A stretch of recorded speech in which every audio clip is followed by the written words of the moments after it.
Shade started hearing whispers at night. She saw shadows move in mirrors. Her dreams were filled with water, with ants pulling her under. Collins developed an unexplained health issues. The doctors couldn't explain. He got tired. He started having nightmares too. He couldn't sleep. He heard someone laughing continuously under his bed every time. They knew something was wrong. They felt they needed to move from the house. After all, they have other houses. Sade and Colin's marriage became threatened. Their once happy home became quiet. They stopped talking to each other. Something had broken. Something they couldn't see, but could feel. Colin lost a major business deal. Sade's period became irregular. Doctor said her system has been exposed to strange infections. They didn't tell anyone. They didn't have peace of mind. They were heading towards depression. They felt the need to stay away from socialization. They just unfollowed people slowly and they stopped going to parties. One evening, Sade's aunt came to visit from Ibadan. The woman sat quietly for hours. Then she finally said, "This house smells of dead spirits. What have you opened?" Sade couldn't hide it anymore. That she fell on her knees. She told her everything, but not really everything, because she said she doesn't know where they've gone wrong. "Is there anything unusual that you people have done?" Auntie asked. Sade stuttered, and she finally confessed. "The only different thing we do, that we did, because right now is in the past.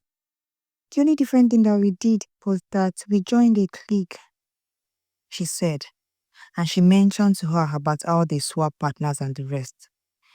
Auntie screamed, "This girl has killed me, oh, Egbami." He was so confused. She didn't know how to react. At this point, they both realized that they needed to sought spiritual help, and Auntie dragged them to the church. It was too much to handle for her. They attended deliverance for 21 days. And after 21 days, the pastor revealed to them, he said, "Your soul was exchanged. Your joy was used to buy status. You people weren't just swapping bodies, you were also swapping destinies." Shadi said, "But my other friends are fine. Why is our own different?" The pastor said, "There is a secret group unknown to everyone in that group. They were using sexual energy to perform rituals. And as for your friend Uju, it's only a matter of time before she ends up like you." The pastor advised them not to move to any other house they bought recently, because if they do, same thing will keep repeating itself. They packed out, but they moved to a smaller place on the mainland, which they rented. And then after that, healing came slowly. The body healed, but it took a while for them to be on 100. But they held on. Auntie kept visiting them regularly. She continued reminding them to take their spiritual life serious.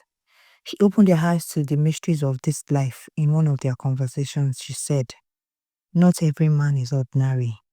Some of those couples use people's stars to renew their riches." She warned, "Spiritual STD is worse than physical." She gave them prayers, warnings. "Stop chasing Lagos respect. Find your peace before you lose your name." And when everything became better, they decided to start all over again. They were warned not to step foot in any of their properties in Lekki, and so they decided to sell it. And they also stopped attending their clique parties, which made them lose the connections. They were content.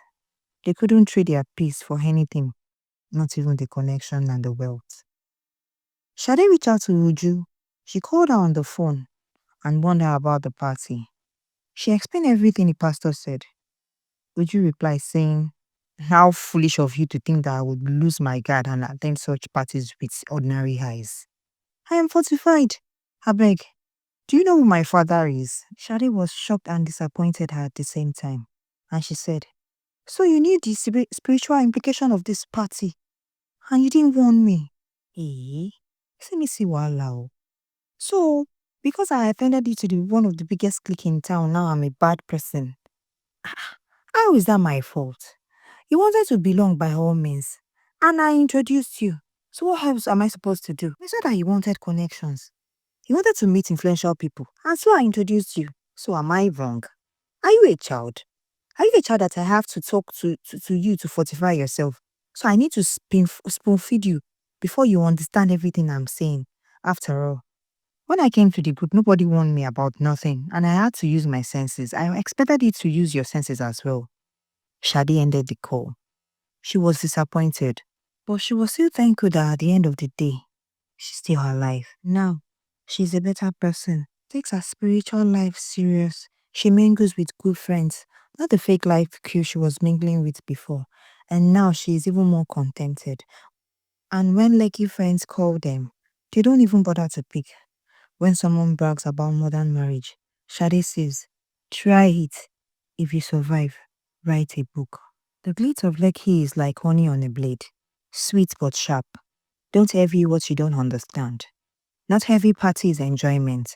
Some are disguised altars, and not heavy open marriage ends with freedom. Some end with funeral songs of destiny. One moral lesson I'd like us to hold on in this story is that we should be careful the way we follow others. We should make friends. We should also use our head while making the friends. We shouldn't follow blindly. And we should always be prayerful and strong spiritually. Please remember to like this video, subscribe if you haven't, turn on your bell notification so you get notified whenever I drop a new video. Thank you.